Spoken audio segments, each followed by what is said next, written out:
you're just turning that over like constantly. All the time. Jesus. I got 7 fermenters, and every time one's empty, we're filling it up. So.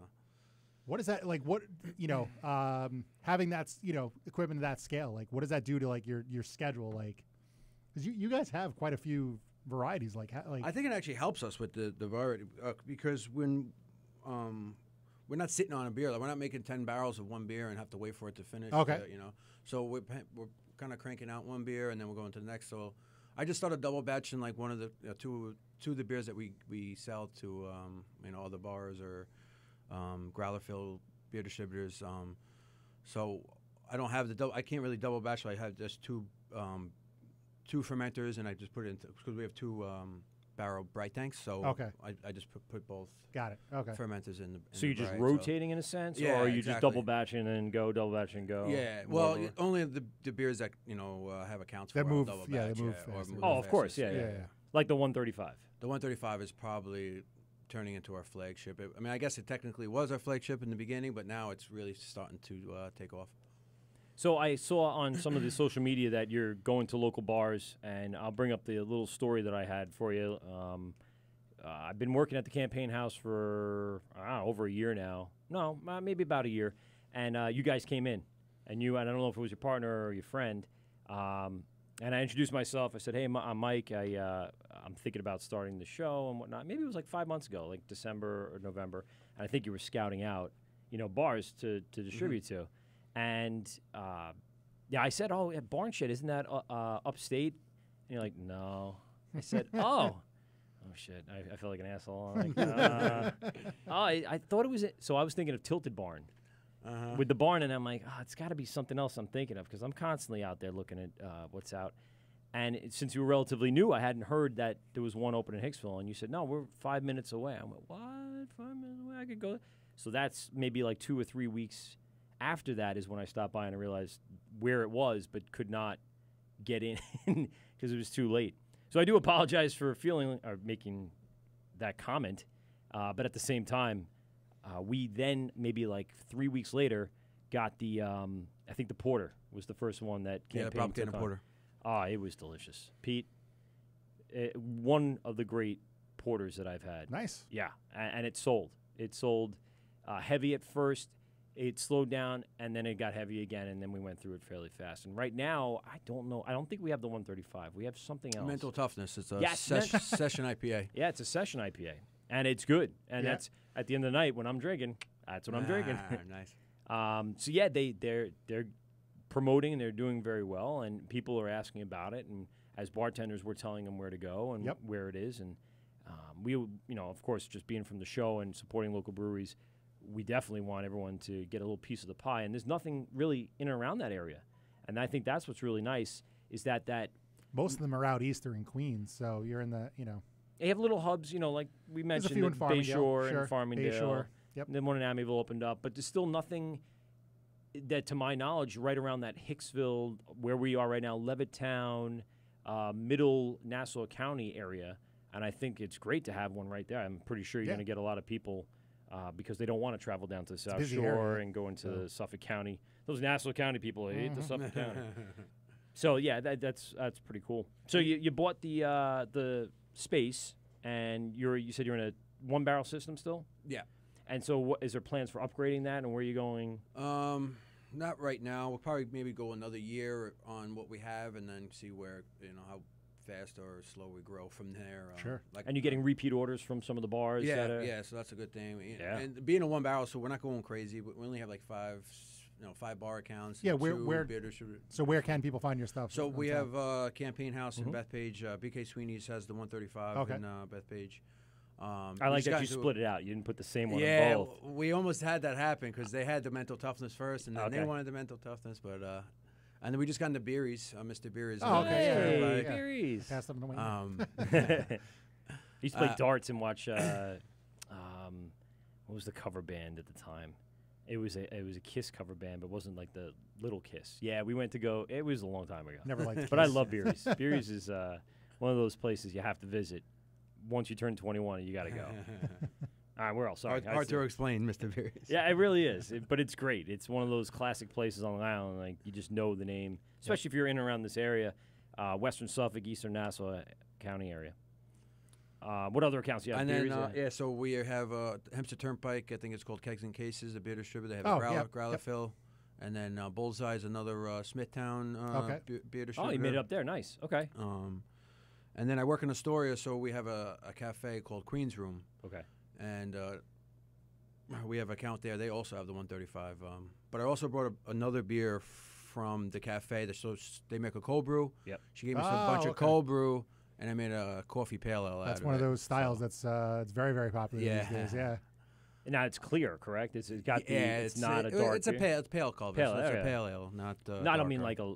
It's not like a stouter or porter. Oh, okay. Well, that's what I'm saying. It's like it's odd. We would kind of have mentioned that along the way that there are several beers out there now that you look at and you don't expect that smell or that taste, and that's interesting. I think people are gonna start to catch on to that. Yeah. That's for sure. And Smithtown is an interesting one because there's so much going on up on the North Shore now that to get in there, that's pretty good because I don't think people again know so much about the Nassau County area because there's not that many yet, and it's not seen as a hot spot just yet. That's a good place to start branching out to. So what do you have in store for the future? Are you looking towards more of an Astoria area, looking to Queens? Maybe like one or two more accounts. Oh, we also sold a keg to a place called Beer Wax in Brooklyn. I know about Beer Wax. It's a record place, right? Yeah, record. It's really a cool place. I haven't been there, but we've seen some of it online. Some of their posts. Very cool place. Yeah, he's one of those guys that's an enigma, we'll say. Someone that's the guy that runs it. Okay. Because he has so many of these records that you would just never know. And the way he's marketing the place is very, very interesting. Everyone should check it out. I think it's Beer Wax on Instagram. You can see some of the bar and the shop and what's there. And it's very cool. You have a beer and pick out. That's very interesting. Cool concept. Yeah. It's totally a Brooklyn thing. Right? It's such a Brooklyn thing. It's not something out here that would even catch on. People are like, I assume there's food trucks outside most of the time.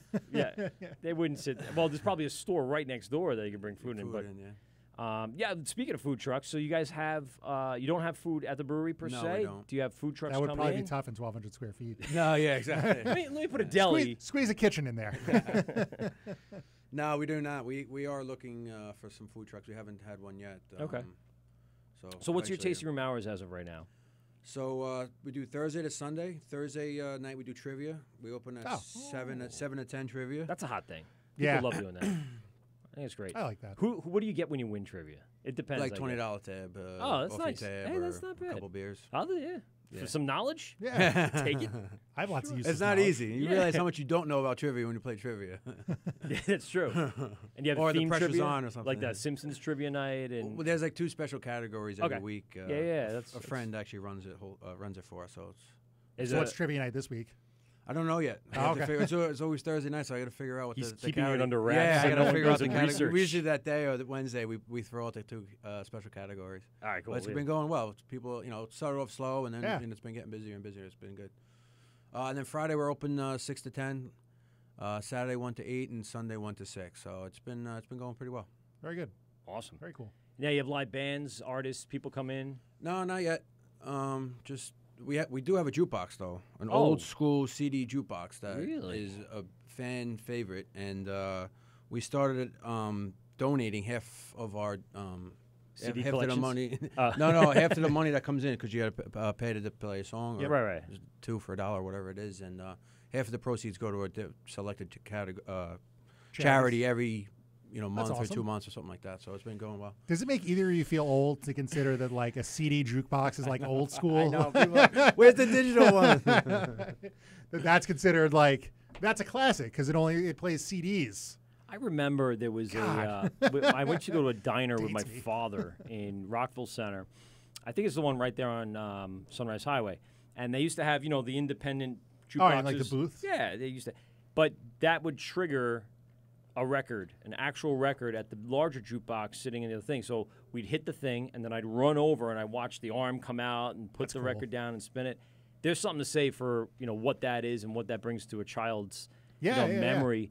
And I don't think that ever will go past our generation. I don't think anyone will ever enjoy something like that. Now it's push a button on your phone and Bluetooth it to the little jukebox there. And if that even is a thing, the kid already has an iPad, an iPhone, and headphones. And while the parents are enjoying their dinner, the kid's quiet in the corner listening to, Can you imagine showing your kids like a VHS tape? We have VHSs at our house. Okay. And we just do not have a VHS player. Because why would you? I don't know why we did that. My mom still has all the like Disney stuff and all the home videos still, but like and you can convert that for nothing nowadays. I mean, you send it away, they convert it and send it back to you on DVD, which is soon to be out anyway. So now we're going to come to a point where even our kids think about DVDs like we think about VCRs. Yeah, they're going to be an outdated thing 10 years. Physical media is dying. It's gone, and you know what? It's good for the environment because that shit does not disintegrate whatsoever. It's got like half-lives. It's ridiculous. I'm not sure. I'm not a scientist. I have no idea. I'm going to be completely honest. I have no clue if that is the thing. Let's get back on a topic we're both more well-versed in. Beer. Beer. Well, I like CDs. But anyway, those are great. It's so that's it. It's funny you say that. You guys know the place Susan's in Bethpage? Nope. 75 cents draft, and I guess it's $1 now. It's off Railroad. It's actually not too far from I think that's the one bar that's other than the two that are there. Yeah, so it's like a hole in the wall, and that's where we got the CD playing jukebox from, and now they went digital. Like a hole in the wall is a digital jukebox. You're like, oh wow, really behind the times here. They're really moving up in the world. It is pretty cool to see the inside of it though, because there's this I imagine a circle of CDs, and they rotate, and it's pretty cool to see the arm pick it up. And even branching off of that, remember when cars had multi-CD things? You had to go in the trunk to take the tray out and put all the CDs and stick it in, and it would skip when you hit a bump or a pothole, and you're like, God damn it. Nowadays, it's all Bluetooth, and you don't have to be streaming from the internet. You don't even have to download anything anymore. There came a point where I was downloading things, and I don't even do that any longer. But you can never download beer. Think about that. Not yet. Well, for what? How are you going to do that? Unless there's teleporters, that'd be unbelievable. So we got ourselves a location, and we've been brewing, and we have a 1-year anniversary coming up. When is that? May 5th. May 5th, Cinco de Mayo. Cinco de Mayo. That's a hell of a birthday. And that marks the anniversary where you started homebrewing, or when you did the what was the moment where you say that's opening day or something? Yeah, opening the brewery. Yeah. Of the actual location. Of the location. And what's the address for people that are listening? 100 Lamon Lane. It's Hicksville address, but it's, I guess, technically in Bethpage. We always say Hicksville, Bethpage. Yeah. Is it like Bethpage post office, but Hicksville it's like address Hicksville, Bethpage Fire, Hicksville Water.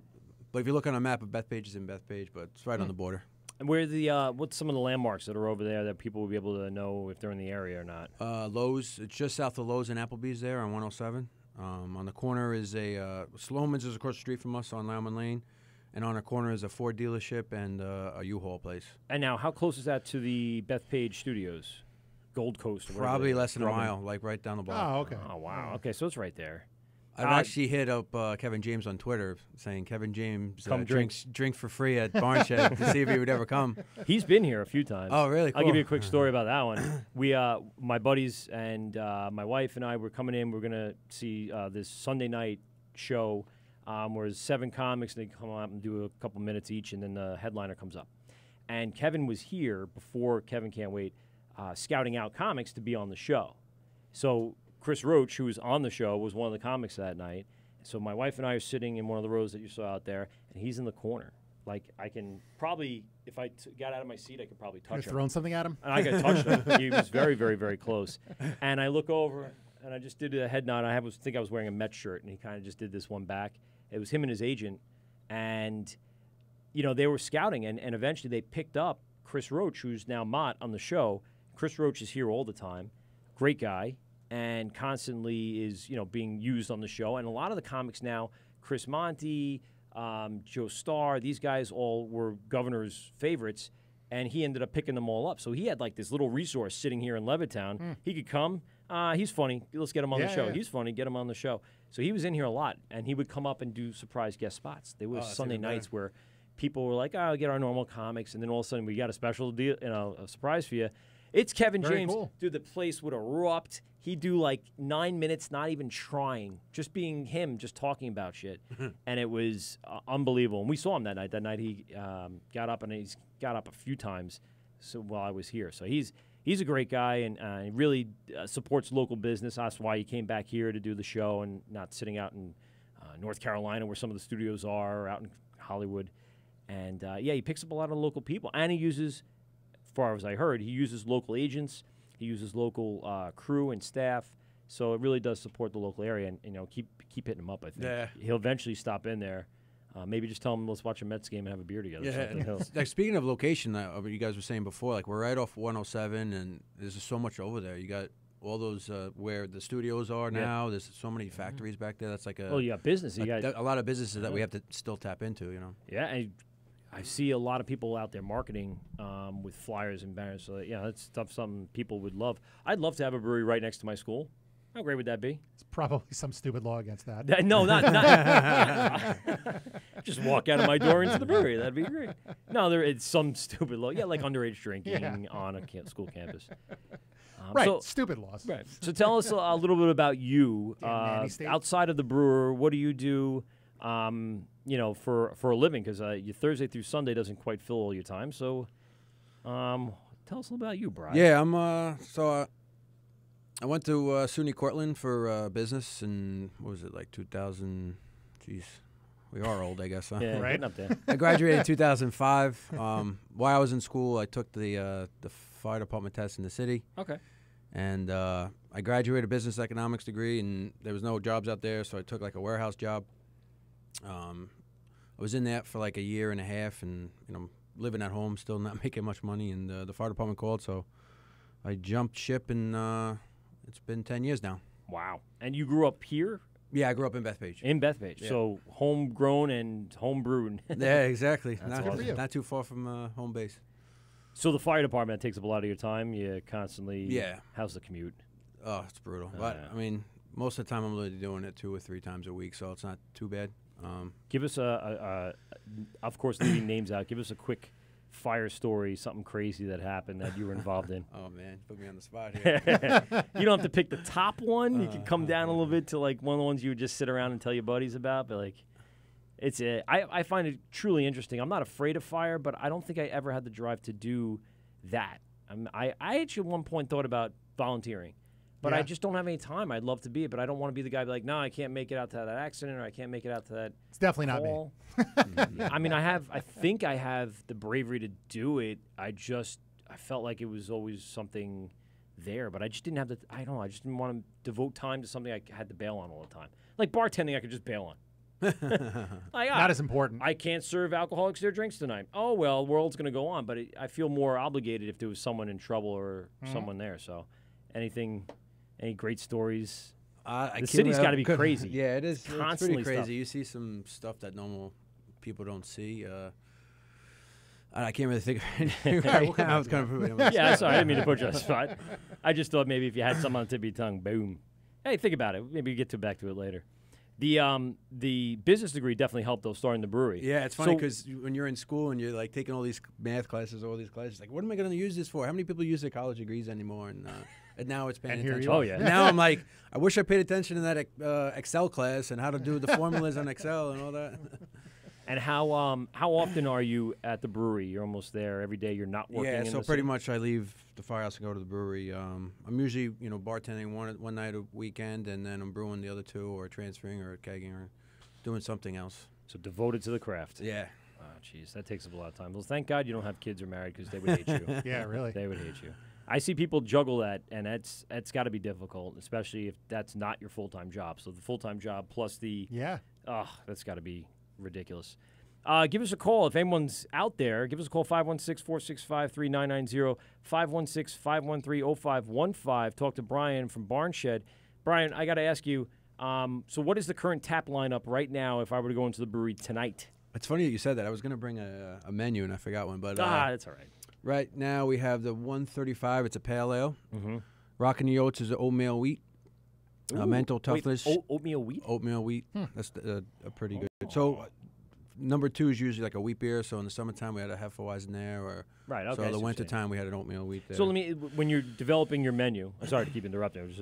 Do you think about it as in the 1 slot, the 2 slot, the 3 slot? No, only for 1 and 2, pretty much. Okay. Like there's like going down the list. There's there's ones that've been there from day one, and then the others have been rotated out.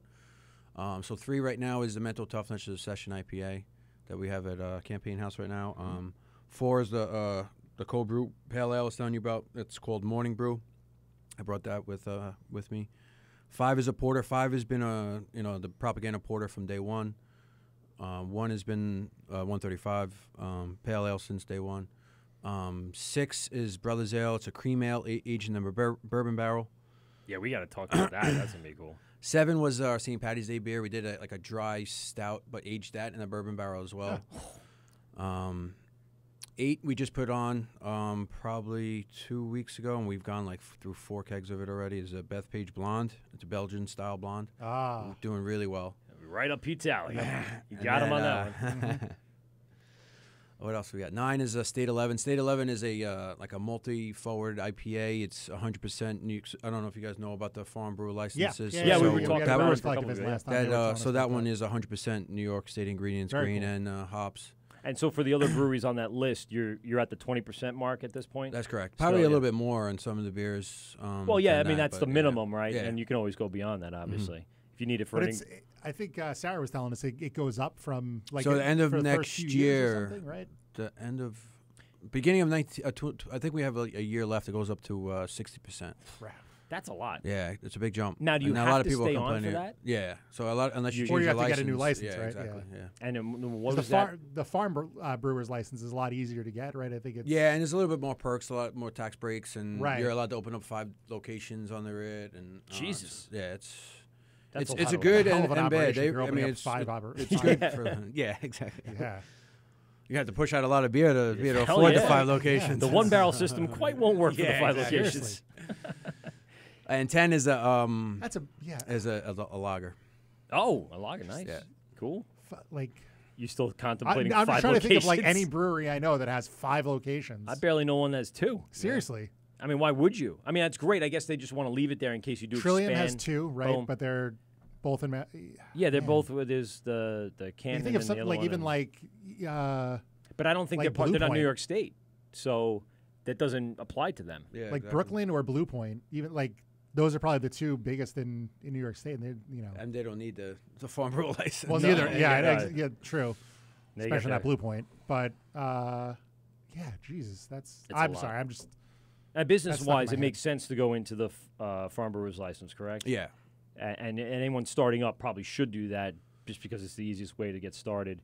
But at one point, that 60%, do you see yourself being able to go through with that? I feel like, I mean, you have a long time to build and to grow, but at one point you got to be like 60%. Is it tough to get that much of your ingredient, that much of your stuff? It's getting better. I mean, when a year ago, back when I started a year ago, it's gotten better already. Like the grains are getting better, but you're paying more for less quality, right, and all that. But it's definitely getting better. I don't know if 60 is right, but I mean I appreciate the fact of locally grown, but you don't want to put out bad beer, so it's a catch-22. It's got to be like a balancing act. Yeah. I don't know why they didn't just go 20, then 40. Yeah, that's exactly what a lot of people are complaining about. Jump. Yeah. Why the hell would you do that? That's crazy. And it's going to go up to 90 in 2024. Holy so crap. people are going to lose their minds.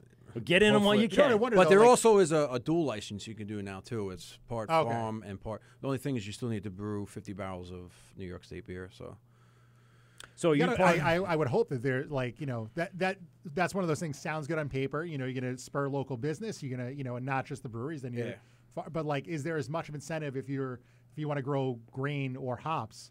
Is there that much of incentive as there is for someone opening up a brewery? Yeah, that's a good point. I mean, I feel like we're the only ones that have to, be regulated on how much we use. No one else is, so we have to buy their product, whether it's good or bad. When the 40-something breweries that are on Long Island all have to do 60 to 90% of their stuff. It's a good time to get into grain or hops, in New York State. Is the product going to be there? That's interesting, and that's a question that people.